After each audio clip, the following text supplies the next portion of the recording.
Football জাদুকর হিসেবে আমরা লিওনেল মেসিকে চিনি। একটা সময় পেলে, ম্যারাডোনা, রোনালদিনহো কিংবা স্ট্যানলি ম্যাথিউসকেও এই নামে ডাকা হতো। তবে 19 শতকের শুরুর দিকে একজন সাধারণ বাঙালি ফুটবলারের নামের পাশে যুক্ত হয়েছিল জাদুকর বা ম্যাজিশিয়ান তকমা, আর এই উপাধি দিয়েছিল স্বয়ং ব্রিটিশরা। সত্যি ফুটবলের ইতিহাসে এমন একজন বাঙালি এসেছিলেন যার কাছে ফুটবল ছিল জাদুবিদ্যার মতো। গোল করা ছিল তার ইচ্ছার বিষয়। তিনি যখন গোল দিতে চাইতেন, স্বয়ং ফুটবল বিধাতাও যেন আটকে রাখতে পারত না। ক্যারিয়ারে শত শত গোল করেছেন তিনি। মতান্তরে তার গোল সংখ্যা 300টিরও বেশি। ইতিহাস বলে তার গতি ছিল চিতার সমতুল্য, মনোমুগ্ধকর ছিল ড্রিবলিং, প্রতিপক্ষকে ছিন্ন ভিন্ন করে দিতেন দারুণ সব পাস আর হেডারে। সুঠাম শারীরিক কাঠামো তাকে অন্যদের চেয়ে আলাদা করে তুলেছিল। তিনি যখন খেলতেন, মনে হতো কোনো জাদুকর জাদুর কাঠির স্পর্শে বদলে দিচ্ছে খেলার ভাগ্য।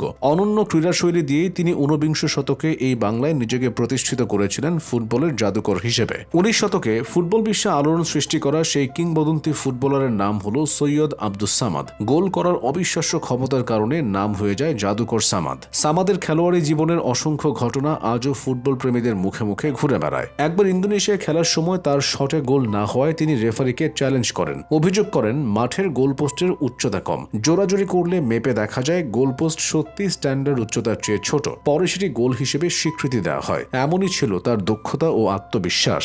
আরেকবার অবিভক্ত ভারত বনাম চীনের একটি ম্যাচে প্রথম অর্ধেই 3 গোল খেয়ে বসেছিল ভারত। ইনজুরির কারণে জাদুকর সামাদকে সেদিন মূল একাদশের বাইরে রাখা হয়। তবে দলের বেহাল অবস্থা দেখে সামাদ আর সহ্য করতে পারলেন না, কোচের কাছে মাঠে নামার অনুরোধ করলেন। কিন্তু ইনজুর্ড সামাদকে মাঠে নামানোর রিস্ক নিতে চাইছিলেন না কোচ। সামাদ তখন কোচকে প্রতিজ্ঞা করেন তিনি ঠিক 15 মিনিটে 4 গোল করে মাঠ থেকে উঠে যাবেন। আর না পেরে কোচ তাকে মাঠে নামালে সামাদ ঠিকই 15 মিনিটে 4টি গোল করে মাঠ ছাড়েন। হার নিশ্চিত হয়ে যাওয়া ম্যাচটি জাদুকর সামাদের জাদুতে ভারত জিতে নেয় 4-3 ব্যবধানে। অপ্রতিরোধ্য এই কিংবদন্তির জন্ম 1895 সালের 6 ডিসেম্বর ভারতবর্ষের বিহার রাজ্যের পূর্ণিয়ায়। 47-এর দেশভাগের পর জাদুকর সামাদ তৎকালীন পূর্ব পাকিস্তানে চলে আসেন। শৈশব থেকেই তিনি ছিলেন ফুটবল পাগল। পড়াশোনা একেবারে মাথায় ঢুকত না, সারাক্ষণ পড়ে থাকতেন মাঠে। কোনো মতে 8ম শ্রেণী পর্যন্ত পড়ালেখা করেই বইয়ের সঙ্গে সম্পর্কচ্যুতি ঘটিয়ে ফুটবল খেলায় মনোনিবেশ করেন। মাঠের সঙ্গেই গড়ে তোলেন সখ্য ঘর বসতি। পূর্ণিয়ার জুনিয়র একাদশে শুরু করে প্রথমেই মাত করে দেন সবাইকে। কৈশোরেই কলকাতার বড় বড় ক্লাব তার বাড়িতে লাইন ধরে। 17 বছর বয়সে তিনি ফুটবল খেলতে পাড়ি জমান সে সময়ের সংস্কৃতি,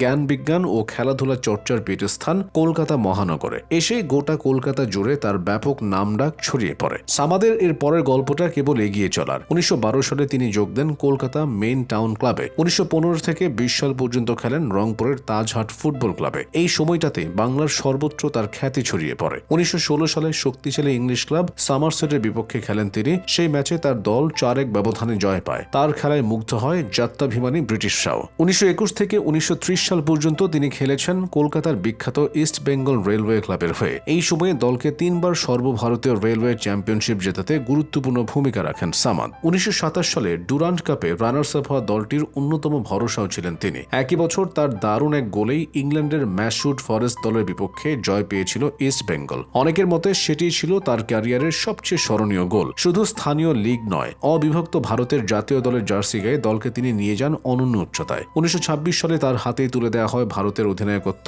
ভারতের হয়ে তিনি সাবেক বার্মা বা আজকের মিয়ানমার, সাবেক সিলন বা আজকের শ্রীলঙ্কা, বর্তমান ইন্দোনেশিয়ার সুমাত্রা, জাভা, বোর্নিও, মালয় বা বর্তমান মালয়েশিয়া, সিঙ্গাপুর, হংকং, চীন ও ইংল্যান্ড সফর করেন। সেই 1925 সালে ইংল্যান্ডকেও 4-1 গোলের ব্যবধানে পরাজিত করে সামাদের নেতৃত্বাধীন ভারতীয় ফুটবল দল। কলকাতার স্টেটসম্যান পত্রিকায় ব্রিটিশদের হারানোর সেই ম্যাচ রিপোর্ট সম্পর্কে বলা হয়েছিল, সামাদ তার অনন্য ফুটবল নৈপুণ্য দ্বারা গঙ্গার জলে যেন আগুন ধরিয়ে দিল। মানে গঙ্গার জলে আগুন জ্বালানোটা যেমন অবিশ্বাস্য, ঠিক তেমনি সেই ম্যাচটাতে সামাদের পারফরমেন্স ছিল অবিশ্বাস্য।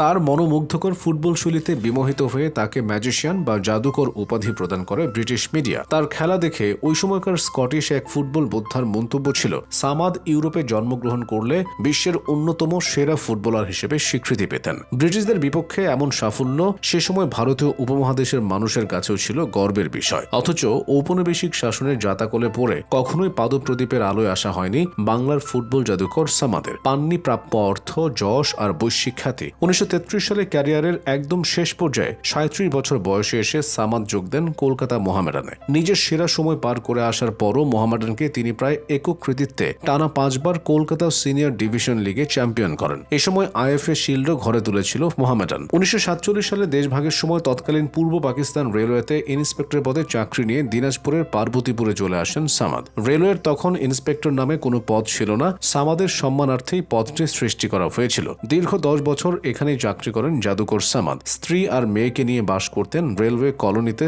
সামাদের জন্য বরাদ্দকৃত ছোট্ট বাংলো বাড়িতে। তবে ফুটবলের প্রতি আকর্ষণটা কখনোই হারাননি। বিভিন্ন প্রদর্শনী ম্যাচে আমন্ত্রিত অতিথি হিসেবে যেতেন তিনি।